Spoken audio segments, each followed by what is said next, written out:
Di zaman yang semakin maju, kebutuhan manusia di dunia, terkhusus di Indonesia, semakin relatif.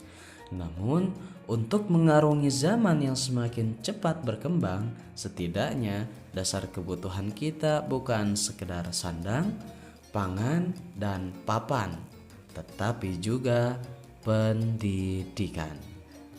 Namun sayang, di tengah anggaran pendidikan yang semakin ditunjang, fasilitas yang semakin berjenjang, beasiswa yang semakin terbuka, justru pendidikan kita masih merana berada di urutan bawah standar negara maju dunia. Dan ini memprihatinkan. Oke, lalu kenapa pendidikan Indonesia terasa begitu-begitu saja? Kurikulum yang katanya diperbaharui dan diperbaiki tak terasa ada beda dan peningkatannya. Selalu ada pro kontra dan kritik yang sangat mudah dianalisa, bahkan bukan hanya oleh pakar, tapi juga oleh orang biasa. Ribet dan pakai banget. Oke, namun memang salah satu hal dasar yang menjadi masalah pendidikan kita adalah pendidikan massal. Pendidikan yang sama rata, tidak melihat realita lapangan, di mana terjadi keharusan penerapan sistem yang sama yang tak ada beda di kampung dan di kota, di gunung dan di pantai, dengan standar yang sama, padahal basic tempatnya dan kondisi di lapangan justru berbeda. Yang akhirnya sistem pendidikan ini bukan memacu lembaga pendidikan melihat dan menganalisa keadaan siswa, tapi justru menomorsatukan nilai, mengubur pemikiran kritis siswa yang berkembang, mengharuskan bakat dan minat yang sama rata, dan justru tidak membuat murid berminat terhadap pendidikan dan mematikan karakter dasar manusia yang unik dan berbeda-beda. Hal menariknya adalah konsep pendidikan yang diwacanakan dan diimpikan oleh Bapak Pendidikan kita justru tidaklah seperti apa yang terjadi hari ini.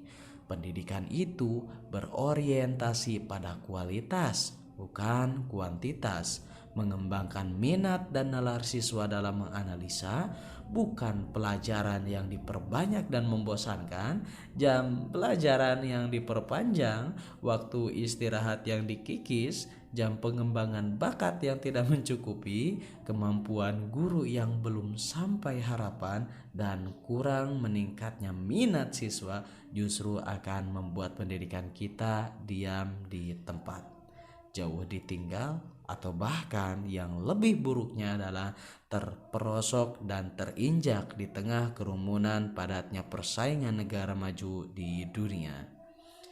Lalu, apakah dengan adanya statement ini kalian berhenti belajar? Jangan, justru kita tidak bisa membiarkan masalah ini berlarut-larut karena kita harus memperjuangkan pendidikan ini. Pendidikan sudah menjadi suatu pokok kebutuhan manusia modern. Dengan pendidikan, kita bisa membantu meningkatkan harga diri bangsa di dunia, menganalisa masalah kemacetan jalan yang ada, dan ekonomi-ekonomi yang terasa begitu-begitu saja. Memakmurkan orang tua kalian yang bertani atau berdasi, mengefektifkan produksi padi tanpa lahan, dan keajaiban-keajaiban lainnya. Tentu ini gak mudah, dan kita bisa mulai dari bagaimana kita membuat pendidikan itu dirasa penting, bukan cuma dikata penting, sehingga minat dan hasil dari pendidikan ini terasa, bukan tergesa apalagi percuma, sehingga minat kaula muda dalam pendidikan itu terasa dibutuhkan untuk kehidupan, bukan sekadar kebutuhan untuk penyeragaman. Dan akhirnya kita bisa mengatakan bahwa pendidikan adalah hak segala bangsa dan untuk mencerdaskan bangsa. Kita bisa mengupayakan sekolah yang keren di penjuru desa, pelatihan guru yang berdedikasi dan berkarya, makanan yang bergizi lagi bernutrisi, serta kurikulum pendidikan yang digojlok oleh para ahli dengan standar yang melihat hamparan keberagaman dan kearifan di Indonesia.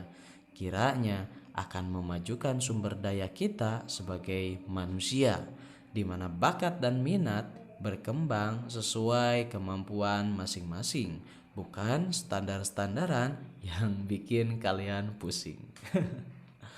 Oke, yang terakhir adalah pendidikan kita akan semakin maju ketika para pelajar memperbaiki diri dan kualitas pribadi, menghargai proses meski nilainya mungkin ambiar, membuang jauh-jauh jalan pintas untuk mendapatkan nilai sesat, dan membuang stigma bahwa nilai adalah segalanya. Karena kenyataannya itu tidak menjamin segalanya, dan hidup bukan selalu tentang nilai. Pada akhirnya adalah muncul kesadaran dan orientasi bukan berpaku pada nilai, tetapi rasa keingintahuan, keberanian dalam bertanya, minat untuk belajar, eksplorasi materi yang disukai, dan tetap menjadi manusia yang rendah hati. Karena karakter orang berpendidikan bak padi yang menguning, semakin berisi semakin rendah hati.